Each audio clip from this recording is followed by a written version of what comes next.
If you start your home search in Denver without defining where you want to live, you're just guessing. Most people don't realize they guessed wrong until after they move. The house looks right, the numbers make sense, but something about that daily life feels off. The drive takes longer than expected, the area doesn't match your routine, your week doesn't flow the way you thought it would. That's not a house problem, it's a lifestyle mismatch. And in Denver, that shows up fast. Most buyers assume if the house works, everything else will fall into place, but it doesn't. Before you're even starting to look at homes, you need to answer one question. What do you want your day to feel like? Not what looks good online or what sounds right on paper, your actual day. Because in this market, different lifestyles lead to completely different areas, budgets, and long-term experiences. Quick gut check for you. Do you want your life to feel more convenient and connected? Or do you want the spread out and the quietness? Just that one answer alone eliminates your large portion of your choices. Now let's slow it down, because this is where people either get clarity or they keep guessing.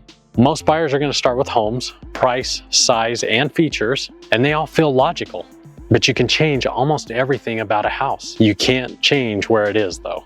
So instead of starting with the house, start with how you live. Let me walk through that with you and how that actually looks like in real life. Imagine two people moving to Denver with the same budget.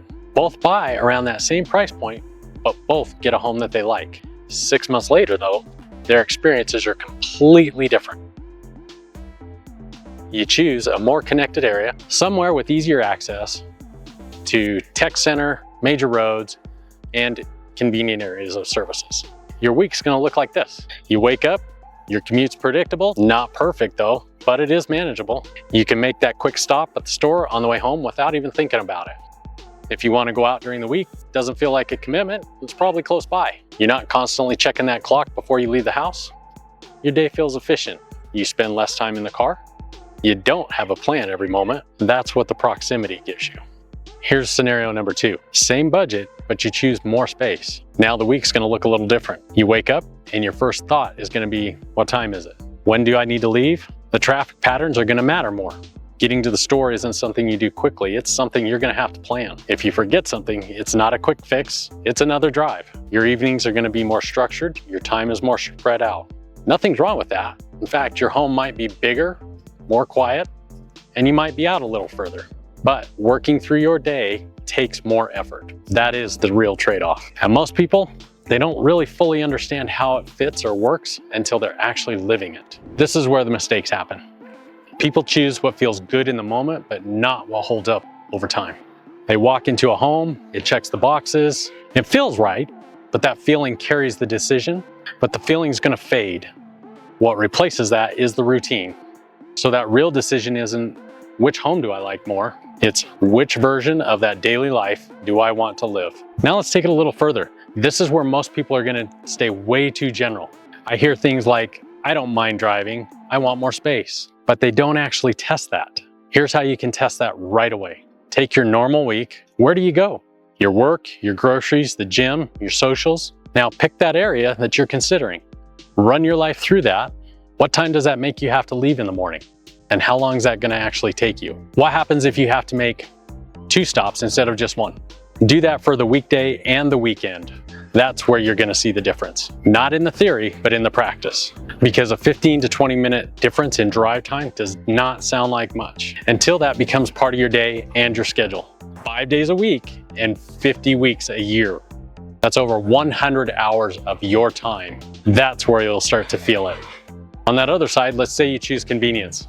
Everything works, everything is close, but over time you start to notice something else. You're closer to everything, but you have less separation, less quiet, less space. And depending on what you value, that either feels completely fine or it starts to wear on you. That's the other version and the other side of this. So again, it's not about avoiding trade-offs. It's about choosing the right trade-off. Now, let's layer in another piece most people overlook, the environment itself. Not just the distance, not just the commute, how the area feels to live in it. Some neighborhoods are going to be structured, master planned, and organized. Everything is consistent. You're going to know what to expect. It's easy to navigate. Others are varied, less uniformity, different home styles, and more varied throughout the community. And definitely more character. One feels predictable, the other feels dynamic. Neither is going to be better. One is going to feel a lot more natural to you. And this is where people get tripped up again. They choose based on what's appealing, not what's sustainable. Now let's connect this to your budget, because this is what people misunderstand what they're actually buying. At this same price point, you're not just choosing a house. You're choosing what your money prioritizes. If you're leaning towards convenience, you're paying for access, time, and efficiency. If you lean towards space, you're prioritizing land, distance, and location. It's the same number, just a different outcome. So when somebody says, I just want the best house for my budget and my money, that's actually really incomplete. The real question is, what do I want my budget to optimize for? Now zoom out for a second. This isn't just about your life today. Your routine changes, work changes, and priorities shift. So you want the best decision that still makes sense over time. If your life is tied to access, being closer tends to hold up better. If your priority is going to be the space and separation, the outer areas are going to tend to make more sense long term. But only if that matches how you actually live. That's where most people get it wrong. They buy based on an idea of what they think they want, not what life's going to be demanding. So, before you look at another home, pause, map out your week, where you go, how often, and what matters. Then decide how you want that to feel. Because once that's clear, everything else becomes easier. Now you're not just chasing listings, you're making real decisions. You're filtering instead of reacting. And that's how you avoid guessing. In the next videos, I will break down specific areas across Denver and the South Metro, how they actually live, what they feel like day to day, and how to know if they will actually fit you.